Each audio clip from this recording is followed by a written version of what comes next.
Tiago Fantini é conselheiro do ICCBB, Minas Gerais, professor universitário, doutor em Direito Privado pela PUC, Minas, mestre em Direito Empresarial pela UFMG, conselheiro de empresas, certificado pelo IBGC e pela Fundação Dom Cabral. Bom, eu gostaria então de abrir a palavra para o nosso palestrante, Tiago Fantini. Seja muito bem-vindo aí, Tiago.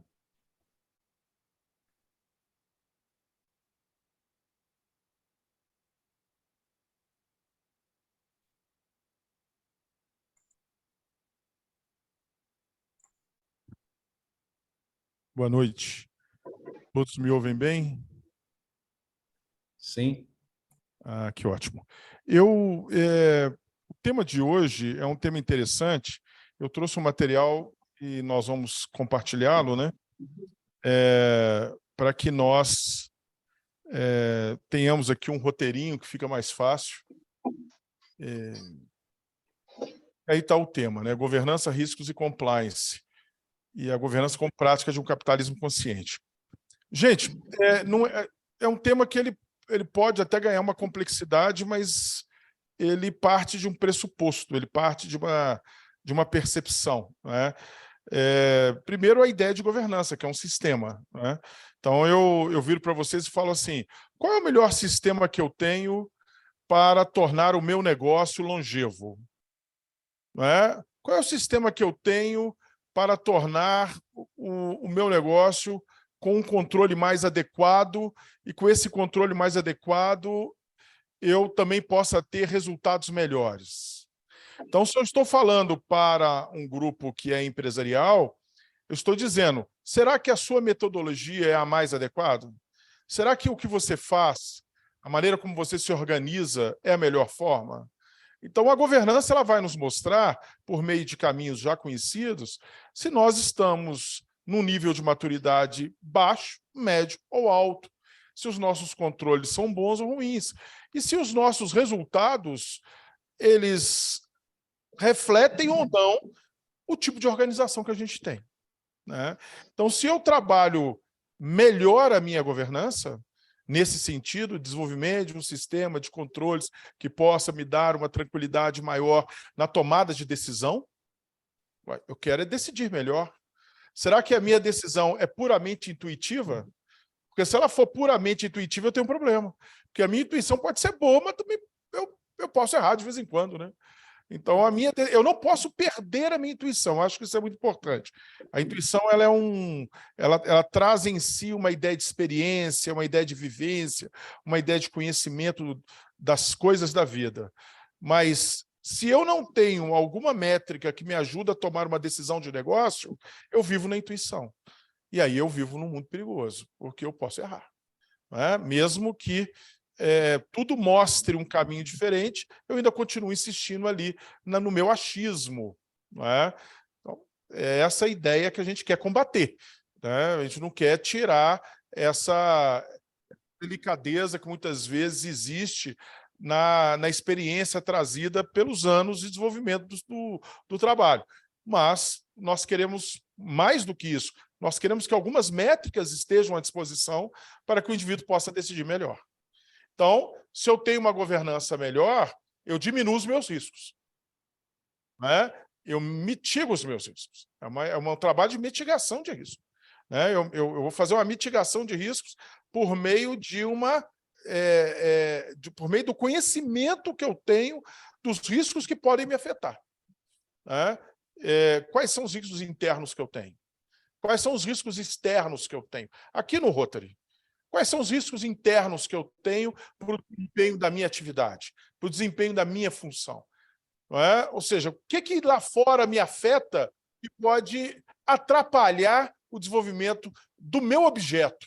Eu tenho um objeto aqui, eu tenho uma ideia de desenvolvimento aqui. Não é? O que pode me tirar desse trilho? O que pode atrasar a minha entrega? Não é? Então, aqui eu pergunto esse tipo de situação. Ou seja, os nossos riscos são conhecidos aqui, e eu não estou falando de empresa, não é? Porque a governança ela serve para todas as instituições empresariais ou não. Então, eu quero saber aqui conhecemos os nossos riscos, sabemos quais são os riscos internos, sabemos quais são os riscos externos, sabemos como esses riscos nos afetam, sabemos como esses riscos atrasam a entrega que a gente tem que fazer, ou devidamente programada. Então, eu começo a ter essa...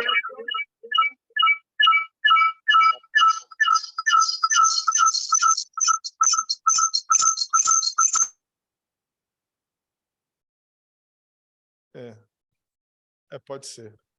Então, a ideia é essa. Agora, aqui o que eu estou trazendo, compliance, gente, é um termo que eu resolvi colocar aqui, porque muita gente escuta, mas não sabe o que é o compliance, né? Compliance, nada mais, nada menos, é conformidade. Então, a questão é a seguinte, eu estou em conformidade normativa? Então, essa é uma pergunta que precisa ser feita também, né? Ou seja, eu desenvolvendo o meu trabalho, o meu objeto social, eu estou em conformidade com as normas internas e externas? Esse é o compliance. Tá? Quero que vocês entendam desde já uma coisa. A governança ela tem 4 pilares. 4 pilares importantes. Primeiro é prestação de contas. Eu tenho que prestar contas de tudo que eu faço. Segundo é transparência. Eu tenho que ter transparência com o trato da questão. Terceiro é equidade. Todas as pessoas devem receber o mesmo tipo de informação. Eu não posso ter grupos privilegiados. E, por último, a responsabilidade corporativa, que é a ética e o compliance. Ética é essência, compliance é forma. Integridade é essência, compliance é como eu escrevo para as pessoas o que eu acho que é íntegro. Está claro isso, então? Tá certo? Então, eu preciso ter uma integridade que é balizada por um normativo. Por exemplo, um código de conduta. Como é que está o nosso código de conduta? Qual foi a última vez que ele foi visitado? Existe o código de conduta? Então é a primeira pergunta. Ah, não, existe sim. Existe um código de conduta aqui.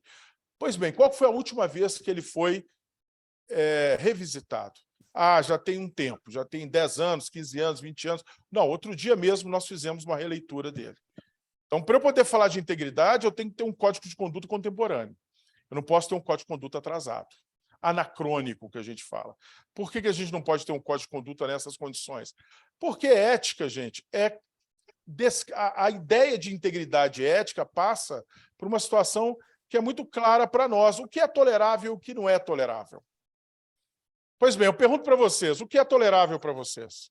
O que não é tolerável para vocês nessa associação aqui de pessoas? Isso está bem escrito? Isso está bem definido? A gente consegue estabelecer isso com clareza? Porque é isso que nós vamos depois estabelecer como norma. Vamos definir questões nesse sentido. Então, entendido o que é governança, entendido quais são os pilares da governança, a gente começa a avançar aqui em alguns aspectos. Então, vamos lá. Obrigado. Bom, a primeira pergunta que nos leva é a ideia de estabelecer, e nós estamos vivendo um momento muito interessante para isso. Não é? A questão é a seguinte, essa frase é uma frase, eu estou trazendo aqui algumas menções, algumas delas são bem antigas, né?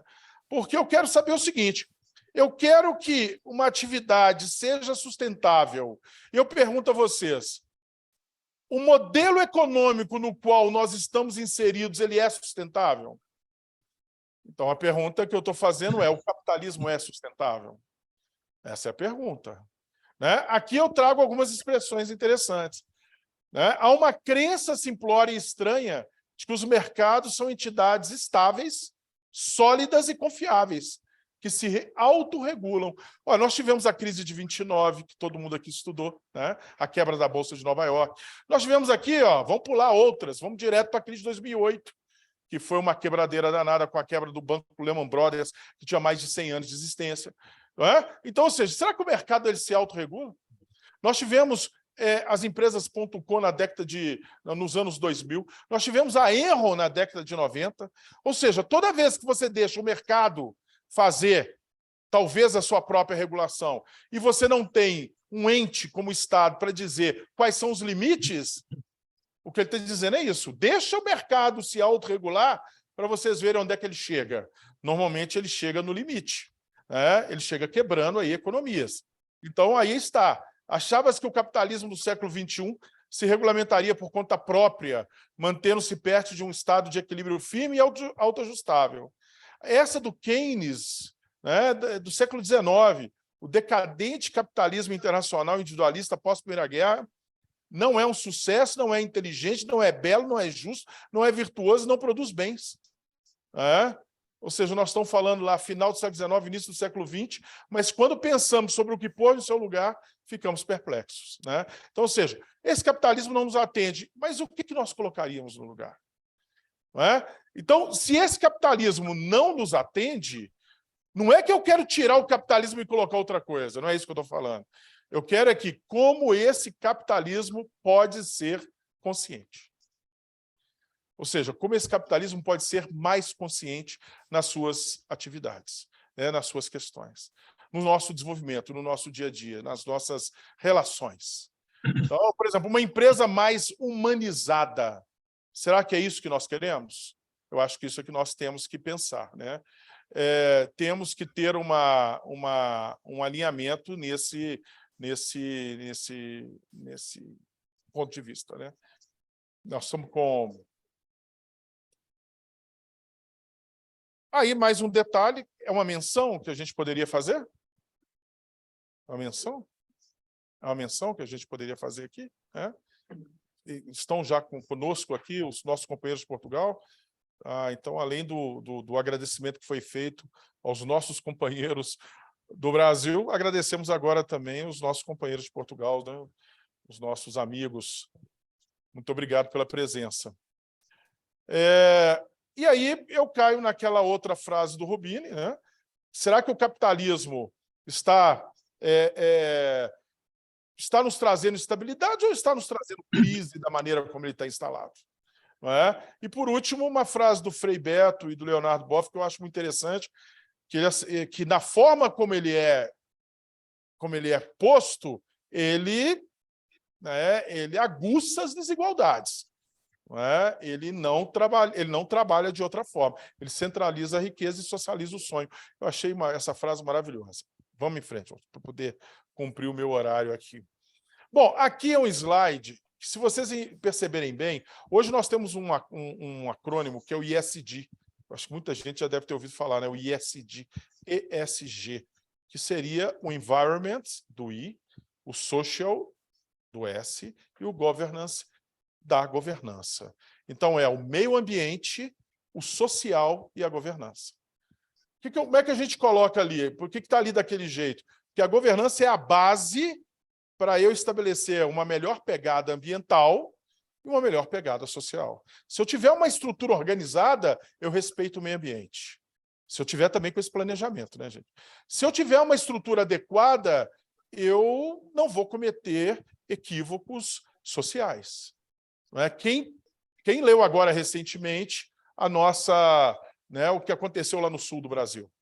As nossas vinícolas passando por um trabalho, uma acusação e depois uma comprovação do trabalho escravo em vinícolas importantes brasileiras. Isso é o social. Quer dizer que eu estou buscando lucro, mas eu estou buscando o lucro usando mão de obra escrava. Que pé que nós estamos? Que ano que nós estamos? Em que século nós estamos? Isso não é possível acontecer. Eu não posso buscar o lucro queimando uma floresta. Eu não posso buscar o lucro desenvolvendo uma atividade por meio de uma energia que destrói o ambiente, como carvão, por exemplo. Então, qual que é a ideia do casamento da governança com essa ideia de capitalismo consciente? É a seguinte: olha, vou me organizar para obter um lucro que seja adequado, mas que não seja a todo custo. E é por isso que a gente faz uma crítica do jeito que o capitalismo se instalou e da maneira como hoje ele é criticado no mundo inteiro. Nós não estamos falando aqui, essa conversa que nós estamos tendo aqui é uma conversa que está acontecendo em todas as reuniões de conselho dos quais eu participo. Está acontecendo em todas as grandes empresas, nacionais e internacionais. Hoje nós temos fundos de investimento que só investem dinheiro em empresas que são sustentáveis. A melhor forma de captação de dinheiro hoje no mercado que você consegue por meio de fundos verdes, com menor pagamento em dinheiro, é se você prova que você tem uma estrutura de governança com estratégia ambiental e social. Então, tudo está convergindo para isso. Mas é claro que tem uma reação, né? Hoje também tem um movimento nos Estados Unidos contra o ISD. Mas os Estados Unidos têm a maior reserva de carvão do mundo, que ele quer usar. Quer dizer, o americano quer usar a reserva de carvão dele. E o mundo está dizendo que você não pode usar carvão mais, não. Vai usar o vento, vai usar o sol, vai usar aquilo que não danifica o nosso planeta, que já se encontra muito desgastado. Então, vai mudar a forma de usar a sua energia. Mas, eu tenho isso aqui em excesso, barato. Você vai querer que eu não faça? Aí vem uma reação dizendo, não é bem assim. Vocês estão exagerando, não é tanto desse jeito. Mas esse slide aqui é o slide com o qual praticamente a gente trabalha. Por quê? Os 4 pilares eu já falei, e eu pergunto para vocês, para quem tem uma atividade empresarial, para quem tem uma atividade, qual que é o propósito? Gente, o que parece ser uma coisa simples, é difícil de responder. Eu chego nas empresas, pego os diretores, coloco na minha frente, ponho um papel, uma caneta e pergunto, escreva para mim qual é o propósito da empresa na qual você trabalha, que é essa empresa na qual nós estamos aqui. Hoje, na hora que eu recolho os papéis, cada um responde de um jeito diferente. Entendeu? Quando a governança é baixa, o propósito não é conhecido ou, pelo menos, não é compartilhado. Entendeu? A pergunta é, o que é o propósito? É qual é a razão de ser disto aqui? Se eu perguntar para vocês qual é o propósito deste grupo, qual é a razão de ser, qual é a motivação, por que nós estamos reunidos aqui? Se nós todos entendermos de maneira igualitária qual é o nosso propósito, a gente já dá um passo maravilhoso para cumpri-lo. Porque o que é difícil é cada um achar que é um propósito diferente. E aí vem outras questões que nos amarram. Qual que é a nossa missão? Ou seja, como é que nós estamos implementando o nosso propósito? Qual que é a nossa visão? Como é que nós queremos ser percebidos dentro de um espaço de tempo a partir dos nossos atos? Ou seja, aí fora, como é que nós estamos sendo percebidos? Essa é a nossa visão. Quer dizer, será que a nossa visão é compatível com a percepção dos outros em relação a nós? Porque se não tiver essa compatibilidade, nós temos um problema. Nós temos que acertar isso. Às vezes nós estamos passando uma imagem que é diferente daquela que a gente quer pregar. E quais são os nossos valores? Esses são fundamentais. A base de toda a nossa conversa aqui. Se nós estabelecermos corretamente os nossos valores, a gente consegue criar uma estratégia de governança que seja válida. Gente, quando a gente fala um pouco isso, a gente tem uma área de intangibilidade, mas que ela vai gerar resultados a partir do momento em que isso é entendido por todos os colaboradores. Vocês já imaginaram que coisa mais rica você perguntar para um sujeito que está na base da sua empresa, qual que é o propósito dessa empresa, e ele souber responder? Olha, eu aqui estou, entendo bem, sei o que estou fazendo aqui, sei a minha participação, estou contribuindo para esta entrega. Poxa, isso é maravilhoso, E aí vem uma situação que é quando a governança está muito ajustada, a gente consegue passar uma mensagem muito interessante, que o trabalho é um ato de amor. O trabalho não é algo ruim, não é um trabalho que não é algo que gera dor. Trabalho é um ato de amor. Gente, quantas pessoas podem perceber e falar isso? Olha, eu estou indo para o meu trabalho. Nossa, eu estou muito satisfeito. Estou indo para um local que eu gosto para fazer o que eu aprendi e para fazer uma entrega que eu imagino qual seja. No final, eu quero essa meta aqui. Isso é muito prazeroso, não é? E transformar o trabalho num ato de amor parte para uma organização que vai desde a alta gestão até o mais simples dos empregados. Estão todos em harmonia, os ambientes estão preservados, nós sabemos lidar com essa situação de conflito que existe naturalmente entre as pessoas. Os meus protocolos estão bem definidos. O que é tolerável e o que não é está bem explicado. Ora, porque se eu consigo, de certa forma, estabelecer com clareza o que eu espero das pessoas e o que elas esperam de mim, a chance de eu ter conflitos diminui. Eu começo a trabalhar num ambiente de conflito mitigado, que é o que a gente quer para poder desenvolver um trabalho. Então, a governança nos ajuda a ter essa noção, né, e a nos estruturar melhor. Então, aí vem integridade versus compliance, lembrando o que eu falei, integridade é essência, compliance é forma. Então, integridade é o que nós achamos importante. Compliance é como nós escrevemos aquilo que nós achamos importante. Tá? Depois vem essa história de governança distante de corredor, que muita gente tem governança, muita gente tem livros bem escritos, manuais, políticas maravilhosas, mas na hora que vai para a prática não aplica. Então, é aquela governança distante, está dentro daquele armário ali guardada. Está bem escrita, mas está guardada, não é vivenciada. Agora, traz para o corredor e põe todo mundo ali aplicando aquilo. Maravilhoso, as coisas geram resultado. Binômio da inovação. Gente, isso é fundamental para nós. Como é que eu inovo? Como é que eu saio do ponto no qual eu estou e evoluo para um outro ponto? Como é que eu faço isso? Surpreendentemente, eu tenho que tolerar o fracasso. Se eu não tolero o fracasso, como é que eu inovo? Vocês já tiveram a possibilidade, eu já tive, em locais em que o sujeito não podia errar. Você já imagina uma situação dessa? O sujeito está trabalhando num local em que ele não pode errar. Se ele errar, ele é demitido. Ou se ele errar, ele é humilhado. Ou se ele errar, ele é crucificado. Né? Pronto. Qual é a chance desse indivíduo querer fazer diferente aquilo que é posto para ele como sendo o trabalho dele? Pensar, raciocinar. Pessoal, já estou fazendo esse negócio desse jeito que eu estou fazendo tem tanto tempo, mas se eu fizer isso aqui, eu vou ganhar em eficiência. Mas se der errado, eu vou ser crucificado. Então eu não falo nada. Gente, eu só inovo se eu estimulo o indivíduo a ser crítico, a ter uma participação, a ter algo que nós chamamos de olhar de dono.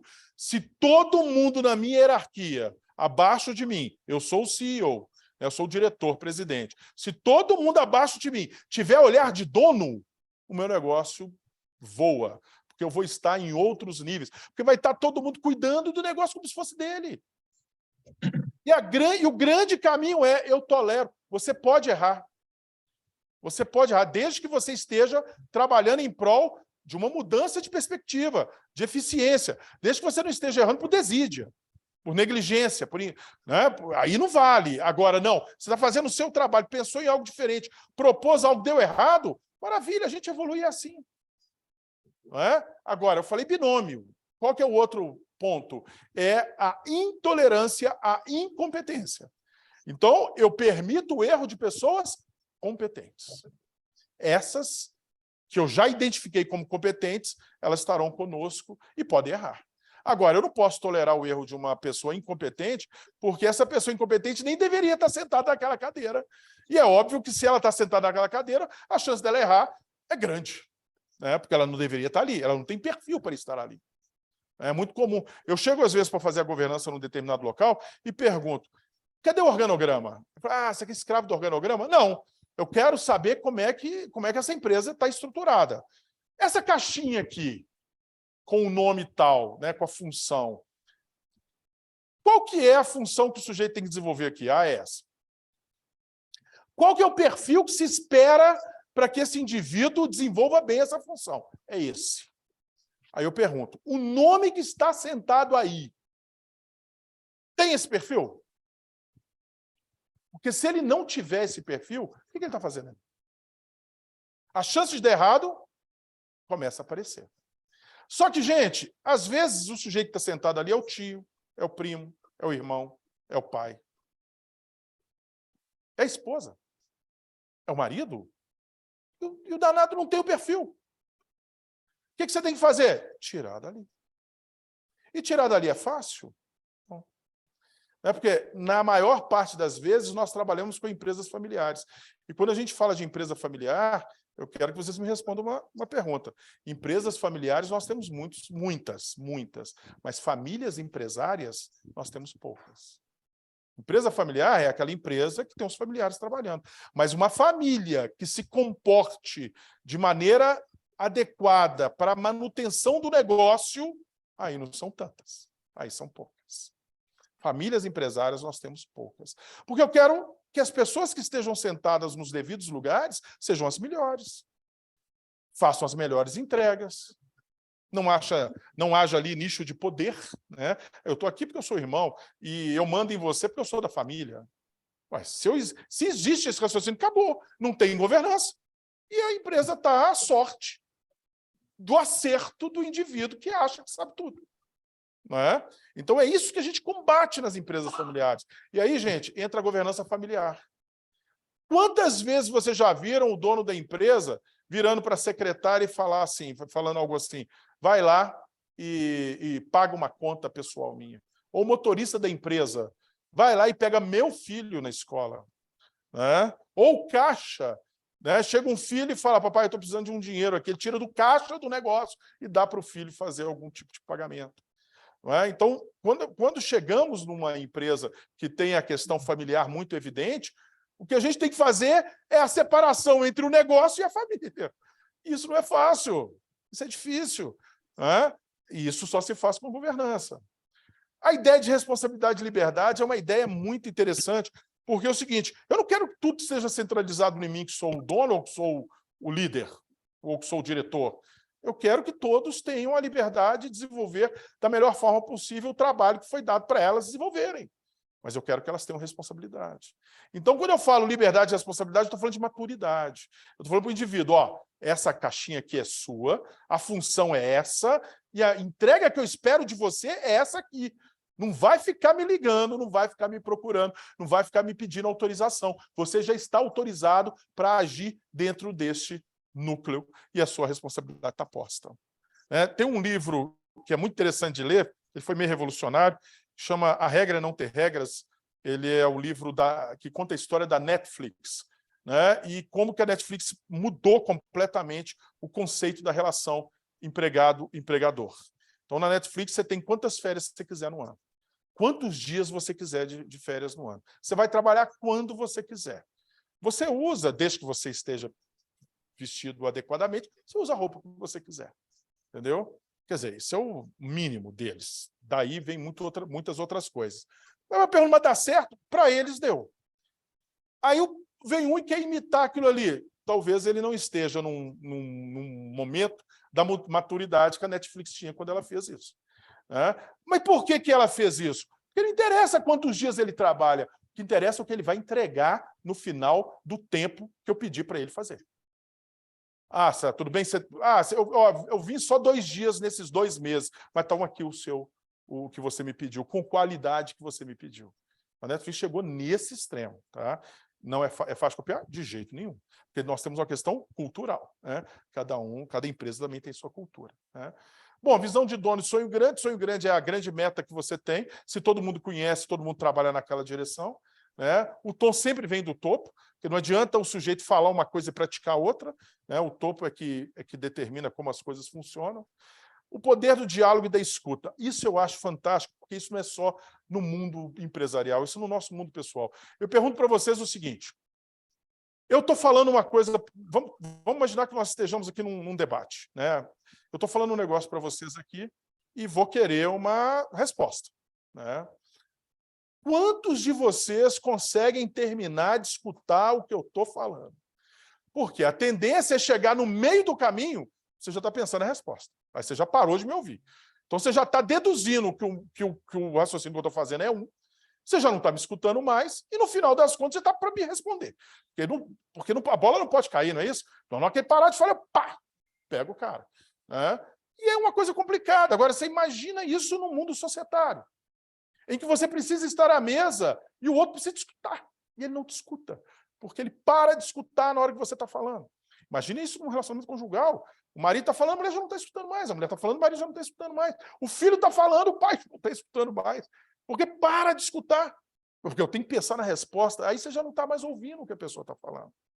Gente, no mundo empresarial, se é possível, se consegue fazer isso, se você consegue, mas precisa de exercício, tá? Isso não é assim, ó, vai lá e escuta, não é desse jeito. Você precisa de treinamento para começar a escutar, porque a escuta é a base de qualquer órgão colegiado, tá? Não é a fala que é a base de qualquer órgão colegiado, é a escuta, é saber escutar. Então, você chega, é muito interessante, eu já participei, eu tenho um curso de mediação. Então, eu sou mediador. Não é? Eu sento numa cadeirinha, observe que o mediador ele não decide o negócio, ele aproxima as partes. Ele busca baixar as barreiras para que o acordo seja atingido pelas próprias partes. Então, eu sou uma pessoa que ajuda na condução do diálogo. Né? Não sou eu que determino o que vai acontecer.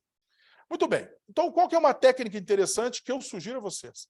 Que façam isso no dia a dia de vocês. O sujeito falou, primeiro, escuta o sujeito. O sujeito terminou de falar, repete o que o sujeito falou. Fala assim, olha, você me disse foi isso, isso, isso? Gente, vocês vão se surpreender. Muitas vezes o indivíduo fala, não falei foi isso não. Você acabou de repetir o que ele falou. E ele pega e te responde, não, mas não foi isso que eu falei, não. Fala, mas como não? Você falou foi isso? Não falei. O que você falou, então? Gente, vocês viram quantas horas de embate vocês vão resolver só nessa interlocuçãozinha? Porque você vai pensar que ele falou, né, porque você escutou, ele vai achar que falou outra coisa, vocês vão começar a discutir. E a chance de vocês chegarem a uma solução é zero, porque você está discutindo com ele um ponto que ele acha que é outro. Então, o que a gente faz na mediação? Devolve para a pessoa. Fala assim, olha, você disse foi isso? Não, não foi isso que eu disse, não. Então, por favor, eu entendi mal. O que você disse? Repete aí para mim. Porque na hora que você devolve para a pessoa, você está delimitando o tema. Você está dizendo, é isso aqui que nós estamos discutindo. Você economiza umas 2, 3 horas de debate só nessa ação. Não é com marido e mulher funciona também, viu? Falei, isso você está falando? Não, eu falei foi outra coisa. Então, me diga o que você falou. Porque eu quero te responder exatamente o que você falou. Eu não quero aqui estar respondendo talvez alguma coisa que você tenha pensado, né, que foi dito ou alguma coisa do gênero. Né? Então, o poder do diálogo, da escuta passa porque é uma mesa colegiada. Ou seja, as decisões são comuns. A gente tem que chegar a um consenso. Então, a gente tem que trabalhar em conjunto. Né? Claro que se tem um capital majoritário que decide, ou ele entende que ele precisa escutar, ou nós não passamos do primeiro slide, tá, gente? Não, quem manda aqui sou eu, e ponto. Pô, acabou. Não tem governança, não tem escuta, não tem diálogo, não tem nada. Né? Muito bem. A governança vem para mitigar riscos e crise. Né? Pois bem, saiu um Instituto de Riscos em 2020, soltou uma publicação muito interessante que ele trouxe o seguinte, apenas 14% das crises mundiais, das maiores crises mundiais dos últimos anos, apenas 14% não eram previstas. 86% eram previstas. 86% poderiam ter sido impedidas de acontecer se tivesse havido governança. Você imagina uma barragem como, né, a de Brumadinho da Vale? Poderia não ter rompido. A de Mariana poderia não ter rompido. Né? O vazamento de óleo da British Petroleum no Golfo do México poderia não ter acontecido. Né? Hoje nós temos um caso muito recente, que é o da Americanas. Americanas é um caso que vocês viram agora, tá? Está nos jornais neste momento. Vocês sabem o que aconteceu lá? Lá parece ter havido fraude mesmo. Agora a questão é, o Conselho sabia? Essa é uma pergunta que precisa ser respondida, porque o Conselho é o grande vigilante dessa integridade toda, disso tudo. Quer dizer, não é que ele tem que ser onisciente, onipresente, não é que ele tem que descer na operação e saber o que está acontecendo lá. Mas será que o nível de governança e de controle de riscos está adequado para eu pegar essas coisas? Porque lá foi o seguinte, lá o rombo é de 42 bilhões. Só que 20 bilhões que deveriam ter sido registrados em despesas foram registrados em fornecedores. E no momento que ele registrou 20 bilhões em fornecedores, esse valor não afetou o resultado, nem o patrimônio líquido. O lucro e o patrimônio líquido apareceram sem 20 bilhões de despesas, porque ele julgou isso em fornecedores. E isso não afeta o resultado. Ou seja, alguém fraudou, porque não dá para você julgar 20 bilhões em fornecedores e falar assim, foi sem querer. Entendeu? Ou então foi o advogado que fez a contabilidade. Aí ele pode até errar. Eu sou advogado, eu sei. Ou seja, eu não sei. Contabilidade. Né? Agora, um contador pegar 20 bilhões e julgar em fornecedor e não em despesa é inaceitável. Agora, quem na instituição sabia? Essa é a pergunta. Essa é a pergunta. Na linha hierárquica, quem sabia? Porque o CEO que assumiu e deixou a Americanas em menos de um mês, quando ele identificou isso, ele entregou o carro. Uma perita pediu, né, ela pediu honorários em 23 milhões de honorários para poder fazer a avaliação das demonstrações financeiras da Americanas. Quando ela começou a trabalhar na Americanas, ela desistiu dos 23 milhões e decidiu não fazer mais a perícia. Por quê? Então, assim, é um caso de total falta de governança. E outra, um ambiente provavelmente corrompido, em que práticas ruins eram aceitas. E a pergunta que continua a ser feita pelo Brasil e por onde as Americanas tinham ações é quem sabia. Quem sabia que isso estava sendo feito. Então, aí vem. Isso é uma crise. A questão é, o meu risco bem trabalhado, eu tendo uma gestão de risco adequada, eu trabalho para não deixar entrar em crise. É isso que eu faço. Eu diminuo a possibilidade de acontecer crises. Mas quando a crise acontece, eu pergunto para vocês, quem é o porta-voz da empresa? A crise aconteceu, quem vai falar em nome da empresa? Nós não temos. Então, você pode ter certeza que na hora que sair alguma mensagem da empresa para o público em geral, a crise aumenta. O que ele vai falar? Nós nunca preparamos, nós não temos nem gestão de risco, nem gestão de crise. Então, na hora que ele abrir a boca, pode saber que vai piorar a situação. Ou então ele não vai abrir a boca. O caso da Baker, há aquela contaminação do jeito que houve, e até hoje a Baker não explicou como aconteceu. Como é que aconteceu? Primeiro, você usa um material, um produto químico, que você não poderia utilizar. Porque se houver uma contaminação, ela mata o indivíduo que vai beber sua cerveja. Só que ela é mais barata. Muito mais barata do que aquela que você deveria ter utilizado, que não contamina o ambiente. Então, quer dizer, você tem que ter um ambiente que não admite ter nenhum furinho, ou seja, não pode ter nenhuma condição de contaminação. E você poderia, então, numa gestão de risco, mas isso é possível de acontecer? É possível haver uma contaminação? É possível. E se houver uma contaminação, o líquido que está aqui esfriando, esses canos aqui, esse líquido, ele é tóxico? Ele é. Então, se acontecer uma contaminação e eu não souber, quem beber essa cerveja morre. Eu aceito esse risco? Se eu aceito esse risco, eu tenho que, de certa forma, comentar com a turma que está bebendo a minha cerveja, que eu sou um cara que adora riscos e que não liga muito caso uma situação tóxica dessa aconteça. Você vai vender quantas cervejas? É ou não é? O cara que... como é que chama? O CEO da Baker, ele é surfista. Ele adora surfar na Praia da Boa Viagem, em Recife. Ou ele é doido, vocês estão sabendo, a quantidade de ataque de tubarão que tem lá, ou ele é louco, ou tem alguma coisa errada acontecendo. Então, assim, eu preciso saber qual que é o nível, o apetite. É por isso que a gente fala, qual é o apetite a risco? Adoro nadar com tubarões brancos, gosto de pular disso ou daquilo, gosto de fazer aquilo tudo, e sou CEO de uma empresa. Bom, então você é um cara que adora risco, entendeu? Eu vou pôr meu dinheiro lá? Bom, se eu adoro o risco, eu vou junto com você. Mas se eu sou um cara conservador, eu vou? Eu não vou, de jeito nenhum que eu vou. Esse cara é doido para mim. Então, essas situações, eu preciso de uma preparação prévia para poder enfrentar não só o risco da crise. E as crises estão aí, pulando, e a gente não consegue fazer os devidos enfrentamentos. E ali do lado de lá é a ideia que eu falei para vocês. O social e o meio ambiente vêm como consequência da boa governança. A diferença ali, esses nomes são um pouco complicados, mas é simples explicar. Estratégia de stakeholders. Quem são os stakeholders? São as partes interessadas. Então, por exemplo, quando eu estou trabalhando no meu negócio, eu preocupo com meus colaboradores, eu preocupo com os meus fornecedores, eu preocupo com os meus consumidores, eu preocupo com o Estado, eu preocupo com a comunidade no qual a minha empresa está. Ou seja, se eu faço isso tudo, eu tenho uma política de stakeholders. Eu tenho uma política que cuida de todo mundo que está ali ao meu redor. Agora, como é que era até pouco tempo atrás? A política era de shareholders. O que são shareholders? Os acionistas. Então é aquela coisa do eu estou trabalhando para gerar lucro para o acionista. Não interessa mais, não interessa o resto. Então eu não vou preocupar com o meio ambiente, eu não vou preocupar com o social, porque quanto maior o lucro que eu passar para o meu acionista, eu estou cumprindo aquilo que se espera de mim. Então hoje nós estamos mudando essa ideia de uma política de shareholders puramente acionista para uma política de stakeholders que afeta todo mundo. E aí vem os aspectos sociais que realmente importam, desigualdade, diversidade, inclusão, renda, né? Clareza na comunicação, porque tem muita dificuldade. As pessoas se comunicam mal e logo, evidentemente, elas não conseguem se fazer entender, né? Empresas humanizadas, já falei, né? Crises nos ambientes, nos âmbitos social e ambiental. E aqui é só uma coisinha que eu... esses dois últimos itens que são interessantes, que são o seguinte. Uma empresa fala, eu sou carbono neutro. O que ela quer dizer?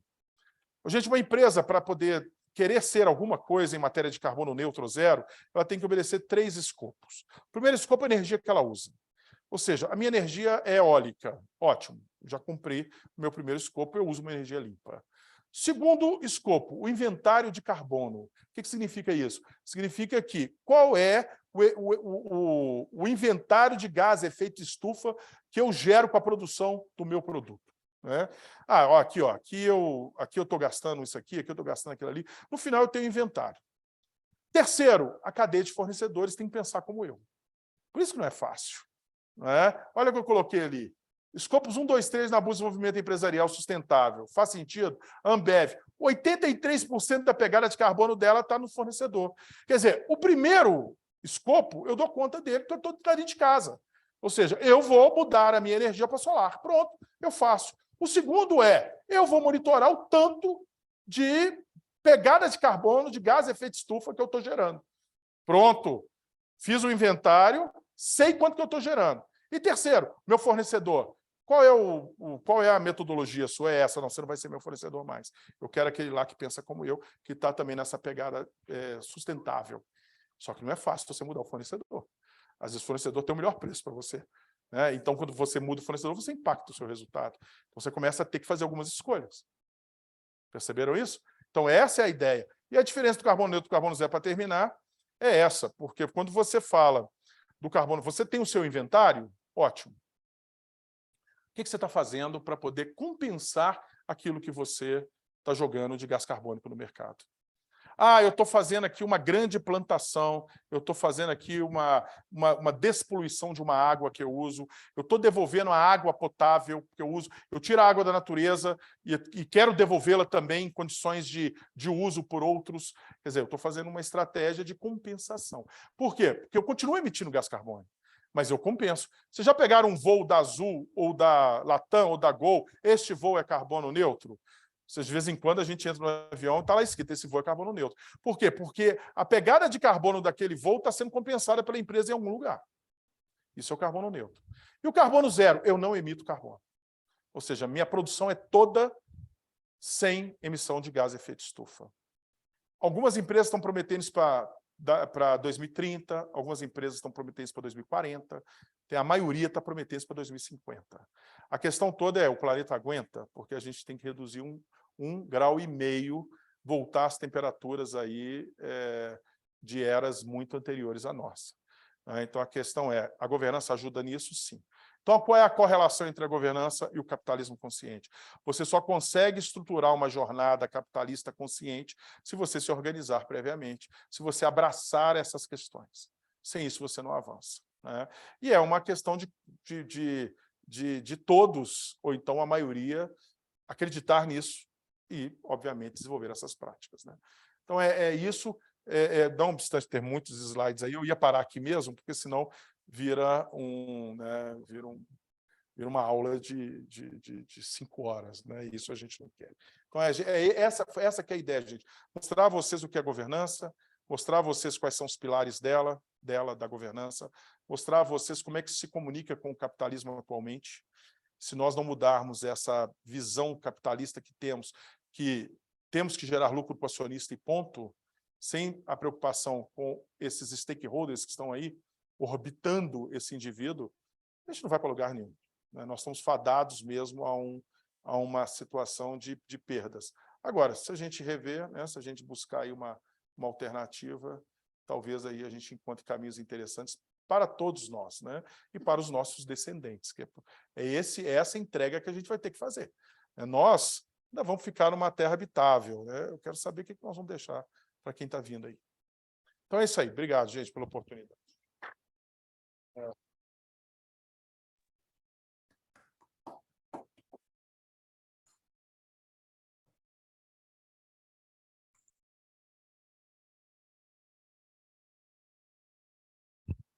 Bom, Fantini, parabéns. Eu queria abrir aqui para o pessoal que está online para fazer uma pergunta. Eu gostaria de agradecer. Tem como mostrar a todo mundo que está aqui online, ô Zé Lúcio?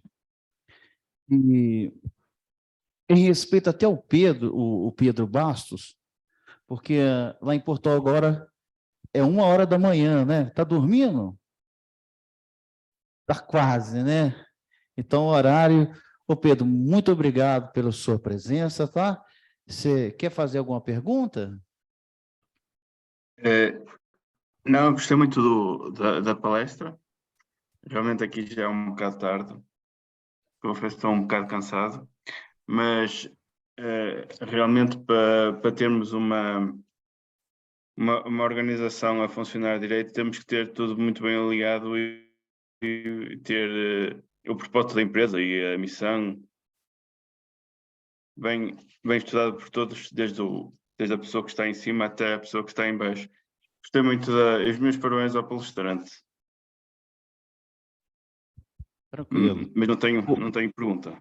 Sim, o Pedro é do Rotary Clube Braga Norte. Braga Norte, né? Sim. Tá. Ô Pedro, muito obrigado, viu? Eu gostaria que você fizesse uma palestra, mas o horário é meio complicado. Então, é muito complicado. Eu te agradeço, está todo mundo aqui, né? Te agradecendo, o clube agradece. Bom, mais algum companheiro online aí quer fazer uma pergunta? O Paulo levantou a mão, por favor, Paulo, fique à vontade.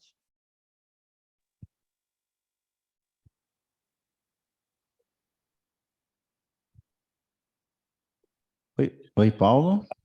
Olá, desculpa, acho que é a conexão minha que está variando. Tiago, eu não posso ficar mais lisonjeado do que já estou com a sua palestra. Eu sou gerente corporativo da cultura inglesa de Belo Horizonte.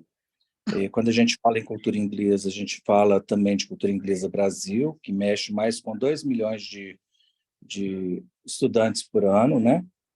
E a gente sabe do impacto que a gente causa na questão não só social, mas também ambiental. Eu sou assim, muito grato por você. Você traz muitos ensinamentos. Já fui seu professor, né? Por pouco tempo, mas já fui. Mas eu queria fazer uma pergunta assim, sobre a governança. Nós sabemos dos problemas dessas mineradoras, eu não vou falar nomes, porque, inclusive, tem algumas que já estão, inclusive, sendo legalmente indiciadas no Reino Unido, pelo que aconteceu na Samarco e também em Brumadinho.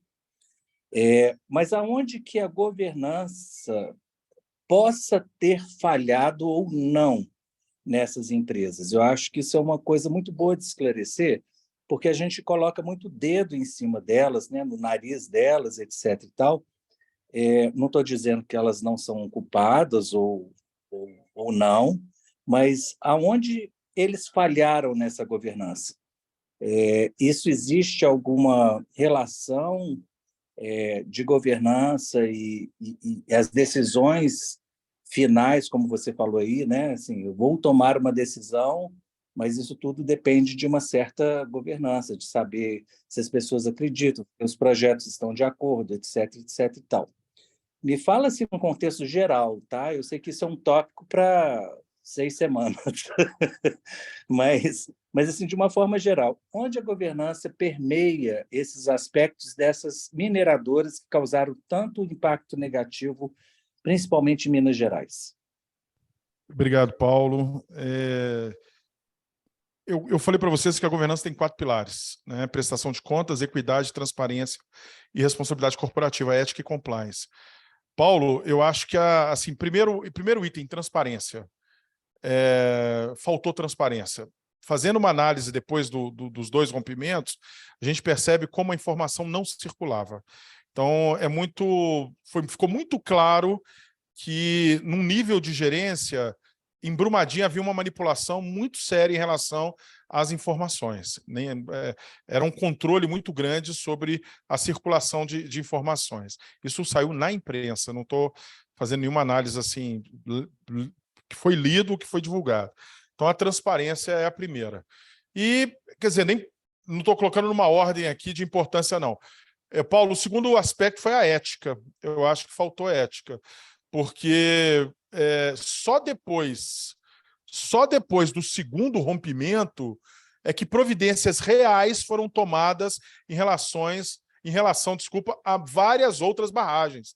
Então, quando ou seja, foi preciso romper Brumadinho para que as pessoas fossem deslocadas das suas moradias próximas de outras barragens em Minas Gerais, né, da própria Vale. Quer dizer, então, por que foi necessário fazer esse movimento? Foi necessário porque havia risco. Então, por que esse risco não estava sendo, então, divulgado? Então, eu acho que faltou transparência, sim, né, porque a divulgação não foi... porque não, de fato, não houve... O conhecimento que se tinha não foi passado adiante da maneira adequada. Eu acho que faltou ética. Aliás, muito difícil falar de uma situação dessa em que não haja ética como um dos elementos que acabam por faltar, porque existe talvez alguma regra mais distante, como eu disse, e não sendo vivenciada, né? Porque a governança não deixaria, por exemplo, se a governança tivesse madura, nós teríamos mais ciência do risco que estávamos correndo, né, não só como sociedade, mas os próprios funcionários da Vale no segundo acidente, né, que foi um acidente que ceifou muitas vidas. Então, esses dois aspectos, com certeza. Agora, se você cair lá dentro e começar a fazer uma perícia, talvez você descubra outros. Tiago, muito obrigado pelas considerações, ok? Obrigado. Mais algum companheiro online quer fazer uma pergunta? Eu quero. Ok, vai. Bom, primeiramente, parabéns, Thiago, pela excelente apresentação, foi muito claro, né? E eu posso falar porque eu trabalho no mercado corporativo há muitos anos, né? Então acompanho bastante esse tema. E assim, acho que você abordou de uma forma muito pertinente, né? A gente tem que olhar para o futuro, né? O futuro é esse modelo mesmo de governança em todas as instituições, não só corporativas, né? A gente tem que ter a governança na nossa casa, a gente tem que ter a governança, né, no próprio Rotary, enfim. E aqui eu gostaria até, na verdade, além de parabenizar, não é uma pergunta, na verdade, até pedir uma ajuda, né? Assim, eu acho assim, eu estou assumindo a presidência do clube, né, na próxima gestão.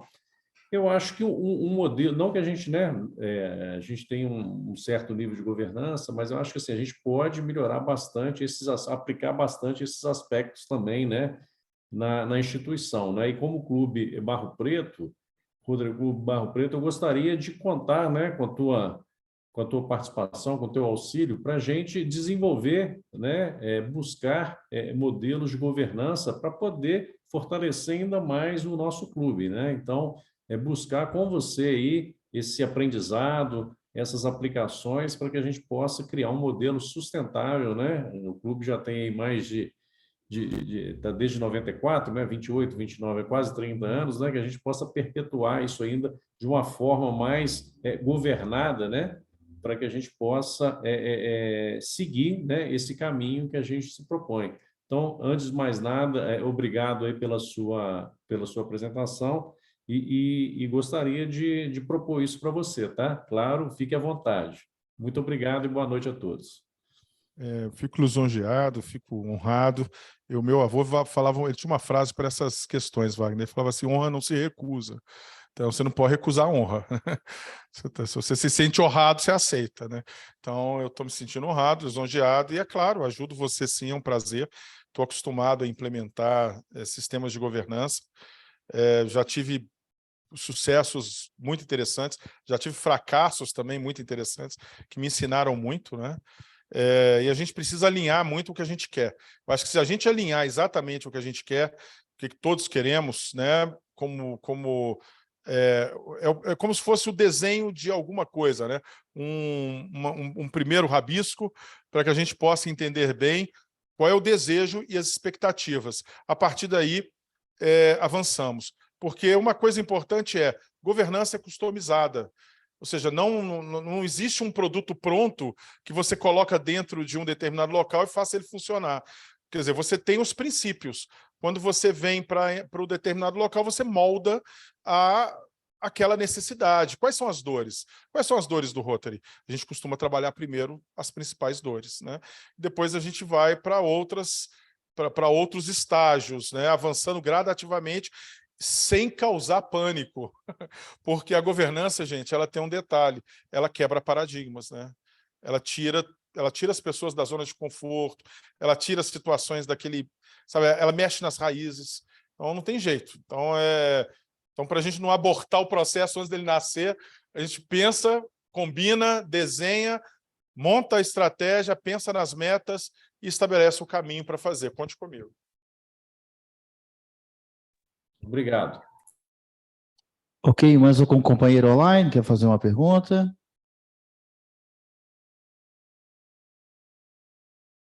Ok. Eu vou abrir aqui para o pessoal que está aqui.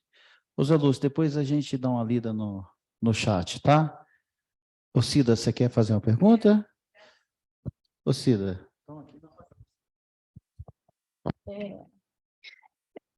Primeiramente, eu queria dar um palpite sobre aquela situação da Americanas, porque você explicou claramente como foram feitos os lançamentos. E eu tenho algum conhecimento de contabilidade, e eu vi que houve uma maestria nos lançamentos, e eu acredito que foi através de um contador mesmo. Um excelente contador, a propósito. É minha opinião.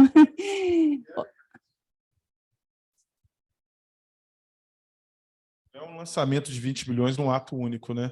Isso foi sendo feito ao longo de um tempo em valores menores. Na hora que você soma 20 bilhões, né?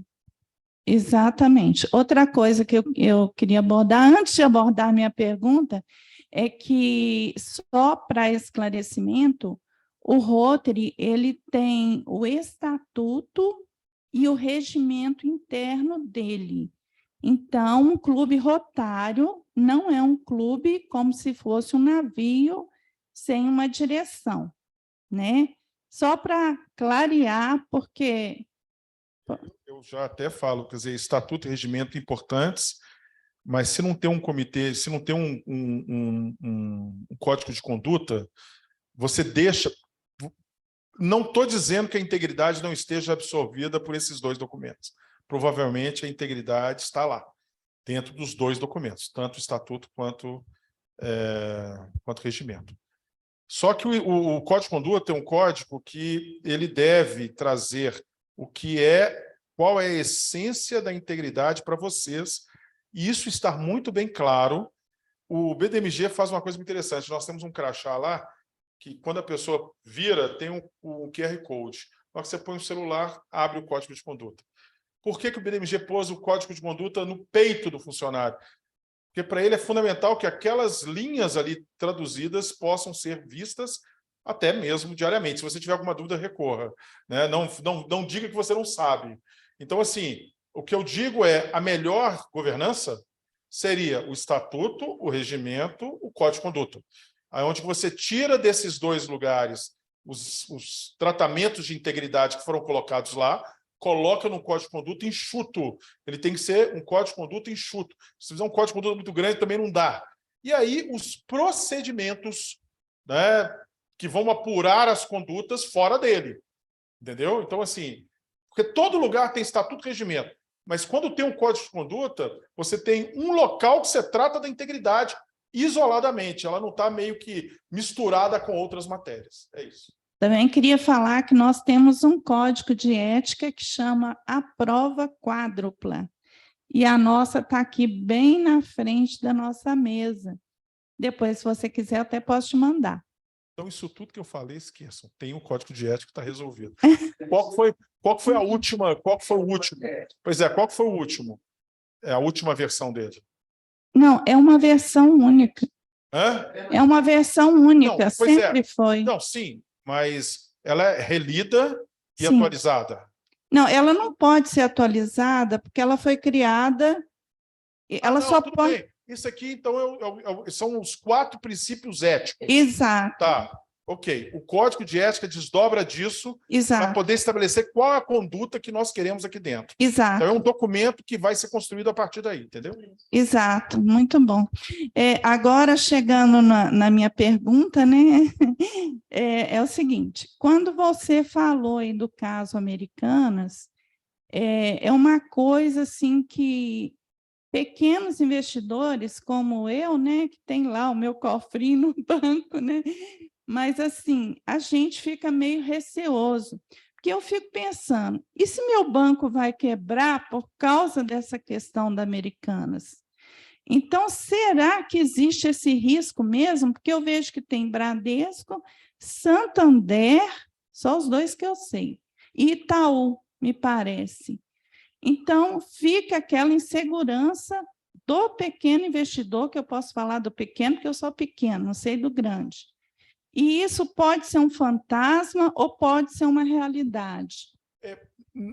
Não acredito que a quebra da Americanas, caso ela venha se confirmar, gere algum tipo de problema para banco. Ela vai gerar para o investidor, é óbvio. Então, se você tem um papel da Americanas, você perdeu dinheiro e provavelmente você não recuperará. O pequeno investidor, né? O investidor, qualquer investidor, né? Porque nós temos grandes investidores na Americanas com problemas, né? E aí que a gente começa a perceber quem pulou fora. Ou seja, a gente começa a discutir a ideia do insider, que é a pessoa que tem informação privilegiada e antes desse negócio acontecer, a pessoa foi lá e vendeu as posições dele, entendeu? Então, hoje o mercado ele não está tão preocupado com os bancos porque os bancos suportam. Talvez os bancos não suportassem. Por exemplo, agora aconteceu uma coisa muito curiosa. A Magazine Luiza, por uma bobagem, até então entendida como bobagem, fez um fato relevante. Ela fez, estou querendo avisar o mercado, aconteceu um negócio aqui na minha contabilidade, pelo amor de Deus, não foi fraude não, mas eu estou avisando para todo mundo que aconteceu. Por que ela fez isso? Por causa das Americanas. Então já é uma postura que mudou por conta de uma ideia que poderia ser... será que é...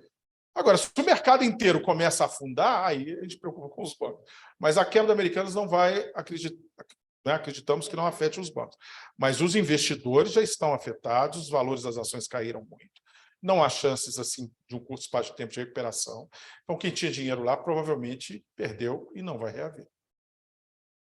Mas os bancos não eram investidores? Sim, mas é porque o banco hoje, quando ele tem papel no mercado, ele tem posições que são sustentadas. Eles não, por exemplo, o banco não tem uma posição que, caso aconteça alguma coisa, entendeu? Só se ele tiver também com algum problema de gestão, ou então uma crise for uma crise maior. A quebra do Lehman Brothers na Europa, na Inglaterra e tudo mais, é uma quebra de um banco que acabou sendo... ele foi... Eu não sei se você lembra, tem uma explicaçãozinha mais complexa, né? Mas a crise do subprimes, que era os bancos estavam vendendo papéis lastreados em financiamento estudantil, financiamento imobiliário, financiamento de automóveis. Só que o financiamento imobiliário nos Estados Unidos estava super alavancado. Então, ou seja, estava todo mundo sendo estimulado a fazer compras de casas, só que pessoas que não tinham renda. Era uma política do Bush, se não me engano, na época, ele falava assim, todo mundo tem que ter sua casa. E aí essa coisa do todo mundo tem que ter sua casa vinha... mas você tem condição de pagar a sua casa? Não interessa, tem que ter sua casa. As pessoas pararam de pagar os financiamentos. Então, aqueles créditos...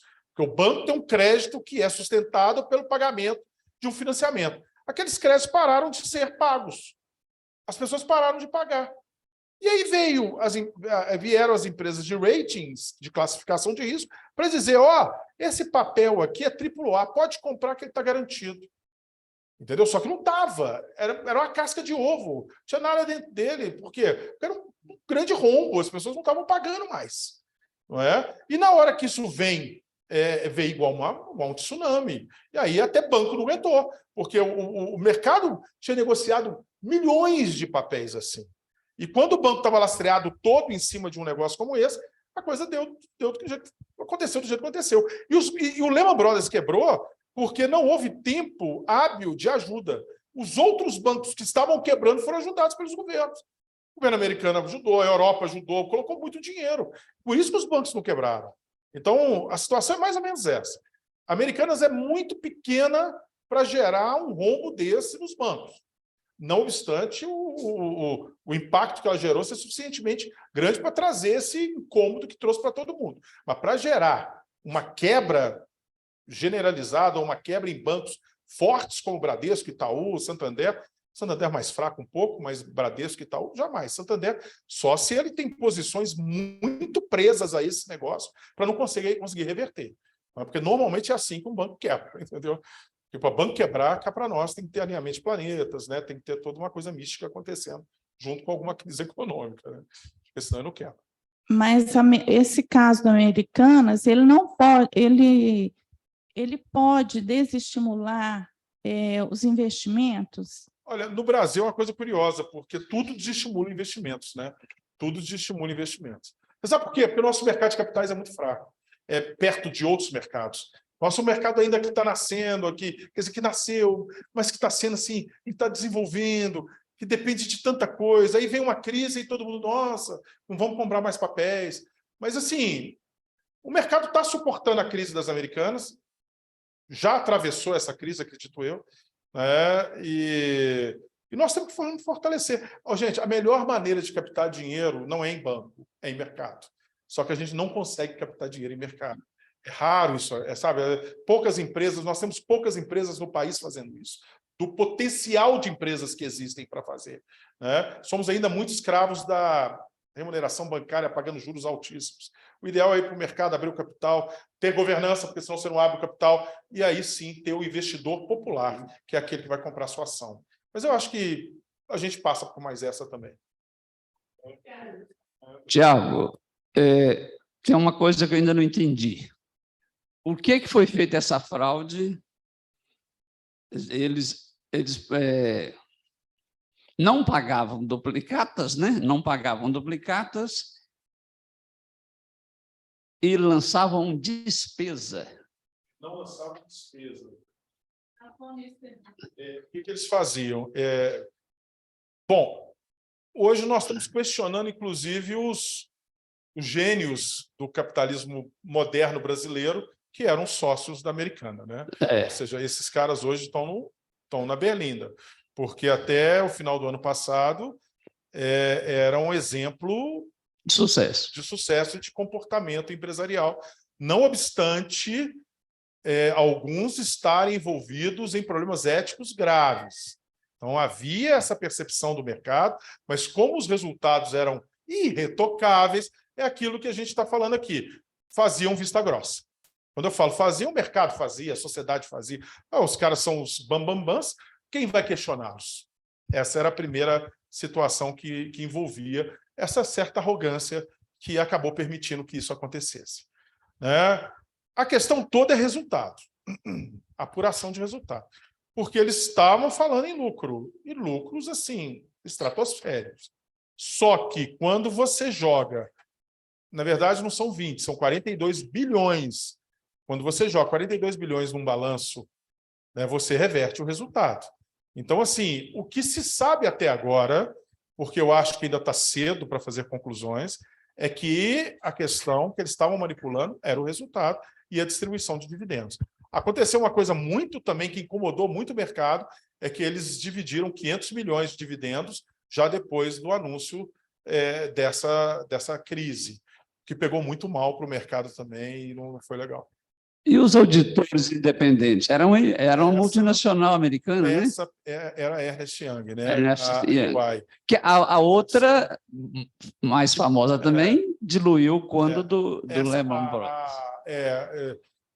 A Enron matou a Arthur Andersen, que era uma empresa centenária de auditoria. Essa pergunta é a pergunta de 42 bilhões, porque como não viu, entendeu? Como não viu? E essa crise, essa crise não afeta banco, mas é suficiente para poder encerrar as atividades de uma EY, porque o mercado não vai tolerar que ela não tenha percebido isso. Então, ela está pegando muito mal e ela não consegue explicar, né? Quer dizer, ela consegue mais ou menos, mas a explicação não é sólida. Né? Mas... É porque eu já tive uma empresa de material de construção e era comum eu receber carta de auditores independentes confirmando se a empresa X tinha um crédito com a minha empresa. Sim. Eles fazem uma amostragem, Sim. por amostragem. E eu vi também agora que eles já apresentaram uma proposta de recuperação judicial, né? Sim. Ofereceram, acho que entrar com 10 bilhões, né? Vamos ver se a Assembleia de Credores aceita. Situações menores, volta e meia a gente pega uma situação menor do que essa, com os credores muito resistentes. Porque se tem fraude no meio, por exemplo, agora está havendo um movimento para poder apurar a responsabilidade dos conselheiros. Isso está acontecendo agora. E se a CVM entender que esses conselheiros são responsáveis, eles vão ser punidos em valores muito pesados. Entendeu? Ou seja, nós estamos falando de milhões por conselheiro. Então, é uma realidade que está nas mãos aí. Obrigado. Primeiro, eu gostaria de dizer que o Wagner leu meus pensamentos quando ele fez a abordagem dele sobre a questão da ajuda que ele está querendo. Na verdade, a gente precisa muito mais do que ajuda, de participação mesmo, para a gente ver o nosso clube aqui mais longe do que já está vem sendo, né? De quase 30 anos. Mas, primeiro, parabéns pelo assunto. Cada item daquele que você abordou ali é motivo de uma palestra, pelo que eu entendo, né? Cada ponto daquele dá para fazer uma palestra. E a minha abordagem aqui é o seguinte: você falou algumas vezes que tem que gerar lucro. É claro que ninguém vai pôr dinheiro em lugar nenhum para não ganhar nada. É claro, isso é um óbvio. Você falou, não quero dizer que o que você falou é óbvio, mas a questão é a seguinte: quando se trata de... Você está num país de pobre, e quando se trata de monopólio, aí os monopolistas aproveitam e sobem seus preços, aumentam seus preços do jeito que eles querem, principalmente na área energética, como as empresas de energia elétrica, e especialmente, no caso do Brasil, a Petrobras, que quadriplicou os lucros em função de uma massa que sofreu com isso, que é o aumento de combustíveis e derivados, porque tem influência em tudo. Como que você vê essa questão de monopólio, o lucro em relação a monopólio? Não precisa de estender muito, não, só de forma breve, nós já estamos meio adiantados no tempo. Essa pergunta dá um livro, né? Porque foi o livro que o Michael Sandel escreveu sobre... O livro é Justiça, o que fazer a coisa certa. Ele escreveu sobre isso. E ele parte de alguns pressupostos interessantes, né? Por exemplo, ele fala o seguinte: coisa que aconteceu aqui, agora, nessa crise que aconteceu lá em São Paulo, né? E no ano passado no Rio de Janeiro, em Petrópolis, né? Aquelas chuvas e tudo mais. E aí as águas, né? Uma água que era, sei lá, R$4, estava sendo vendida por R$50, um copinho de água. Um serviço que era R$1.000 estava sendo vendido por R$5.000, R$10.000. Então, a gente tem aí uma situação muito curiosa que é também um fruto do capitalismo. Quer dizer, e aí entra uma pergunta que ela é muito séria, que é a questão dos limites, né? Então, a pergunta nós somos liberais ou não somos? Essa é uma pergunta que tem que ser respondida. E lá no livro ele trata isso. Porque se você pensa como liberal, você vai achar extremamente normal uma oportunidade de ganhar dinheiro numa tragédia. Ué, a oportunidade apareceu, o preço da água foi a 50, então por que eu não vou vender a 50? Né? Não é a relação da oferta, não é a relação da demanda. Ué, se o produto está muito procurado e tem pouco no mercado, ele cresce. Esse é o liberal.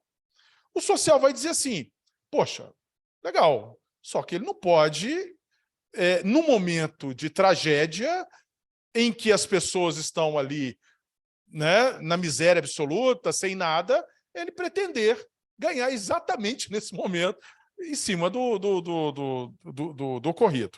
Então, nos Estados Unidos aconteceu o Katrina acabou com New Orleans, e isso aconteceu lá. Aí, numa matéria do jornal, estava escrito assim: após a tempestade vêm os abutres. Ou seja, mostrando um país que é mais liberal do que o Brasil, mostrando que não é bem assim, e que não deveria ser. Quando você fala de monopólio, você acaba trazendo uma discussão que também não é tão simples, porque por que existe monopólio? Né? Porque, aí eu entro numa questão que precisa ser respondida. Por que existem estatais no Brasil? A Constituição fala que por duas razões. Ou é por segurança nacional, ou porque existe uma grande razão social para isso. Se não for uma das duas coisas, deveria ser privatizado. Não é?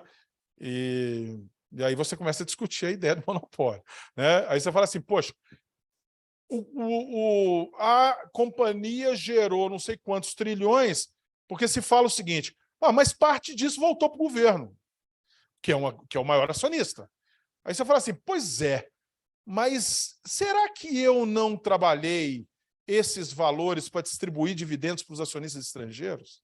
Porque se eu tivesse pego esse dinheiro e tivesse feito reinvestimento, que é a discussão que está sendo posta, eu teria pago menos para o acionista estrangeiro, teria pago menos para mim, mas teria colocado a empresa numa situação melhor. Então, aí eu começo a discutir uma série de questões. Por exemplo, Correios. Eu presido o Comitê de Auditoria dos Correios. Então, que deu muito lucro, mas agora nós estamos passando por probleminha depois de conta. Mas o que acontece é que nós temos lá monopólio em correspondências. Né? Não tenha dúvida que a concorrência na encomenda colocou os Correios muito mais hábeis em condição de concorrer. Hoje os Correios concorrem com todos esses outros em quase condição de igualdade. Não é condição de igualdade porque tem alguns detalhes que nos puxam muito em matéria de despesa. Né? Afinal, nós temos funcionários públicos e tudo mais, etc, etc. Carteiros antigos ganham 9, 10 mil reais por mês. Entendeu? Os novos não, mas os antigos ganham. Então, assim, como é que você vai mandar esse povo embora? Não pode. Esse povo tem tudo, né? Então, estabilidade. Então, assim, correspondência está acabando. Né? As pessoas estão cada vez usando menos. Quando eu cheguei lá, era 45% do faturamento. Hoje são 29% do faturamento. Monopólio. Então, assim, o monopólio muitas vezes traz a seguinte situação: eu não preciso inovar porque eu sou o único. Isso é ruim. Né? E agora, o que vai acontecer lá dentro, aí entra nessa outra discussão que nós fizemos um pouco antes, né? Que entra a política, que entra a questão da própria noção do que significa uma empresa estatal, né? E como nós queremos que ela funcione para o Brasil, ou para qualquer país. Né? Eu, assim, tá vendo? Você desculpa porque eu não fui no ponto e não respondi do jeito que você queria. Mas é porque tem tanta coisa para falar antes que eu vou ficar te devendo assim, vamos fazer uma outra para falar só sobre isso. Tranquilo. Fantino, obrigado. A gente está com horário aqui, já excedemos bastante, né? Então, alguém quer fazer uma pergunta bem rápido, por causa do tempo? Ô, Zé Lúcio, respeitosamente, você quer ler o chat aí, ou abrir para a gente?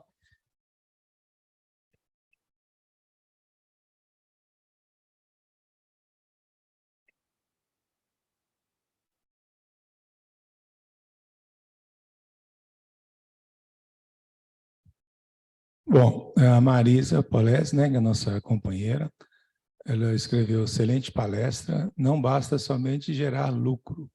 As empresas têm que conscientizar-se da importância do aspecto social e ambiental. A nossa companheira também, Ivone Leite, aí presente, né?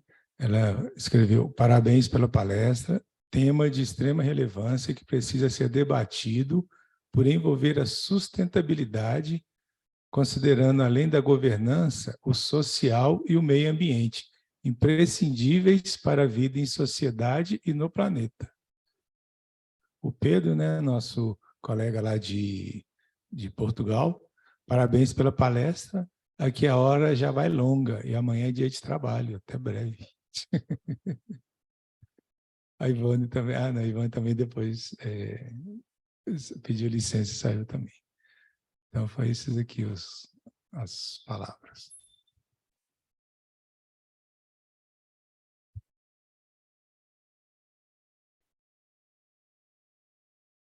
Bom, então agradeço. Fantino, muito obrigado, viu? Se se puder, a gente prepara uma segunda, ou terceira, ou quarta, como o Balsamão comentou, né? Agradeço aqui a todos que tiveram online, né? O Alexandre Aleixo, lá do Rotary Clube de Contagem Industrial. Um abraço, viu? Você tem um convite para vir aqui no nosso clube, viu, Alexandre? Ademilde, muito obrigado, viu? Olímpio, muito obrigado. Elvaz, obrigado. João, muito obrigado, lá de Estrela. Paulo, que está aí sem imagens, um abraço. Gil, muito obrigado, viu? Bom, a gente já excedeu bem o horário, né? A gente tem um sorteio aqui. Cida, você pode trazer para mim aqui, por favor? Alguém online quer participar do sorteio? Não, né? Então, você traz aqui para a gente sortear. Hoje, o brinde aqui, gente... Ô Zé Luz, dá um close aí. O Zé Luz é o nosso cameraman aqui hoje. Uma caixa de bombom Lacta para adoçar, viu? Para quem gosta, se o Davi tivesse aqui... Então, tem aqui. Nós vamos pedir aqui... Ô Fantino, você pega um númerozinho para a gente aqui?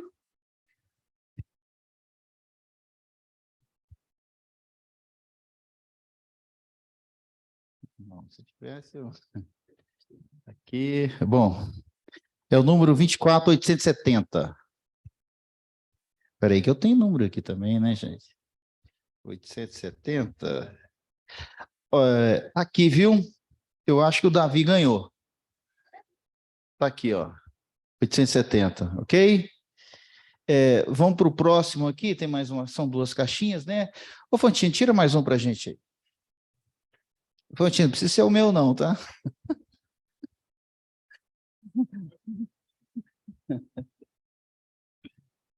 Deixa eu ver aqui. 24869. É o Moura. Ô, Moura, parabéns, viu? Eu comprei e você comprou depois de mim. Vamos dois nós merecemos, né? Bom, pessoal, eu agradeço a todos imensamente, né? Convido a todos que de pé para que a gente saudemos o Pavilhão Nacional. E virtualmente também vamos saudar ele.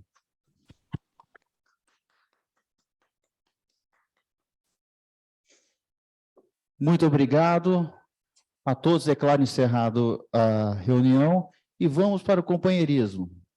Tudo de bom para vocês aí, viu, online. Muito obrigado. Boa Boa noite. noite. Gente. Boa noite, abraço. obrigada. Boa noite a Tchau. todos. Ô, João, o Moura está mandando um abraço aqui, tá doidinho aqui, ó. Não vai embora, não. Fala com ele aqui. Obrigado, Moura. Um abraço para você também. Ei, João de Oliveira, tudo bem? Tudo na paz, Moura, graças a Deus. bom. Aí também, né? Também. Um abraço, viu? Obrigado. Falou. Uma boa noite para vocês. Boa noite.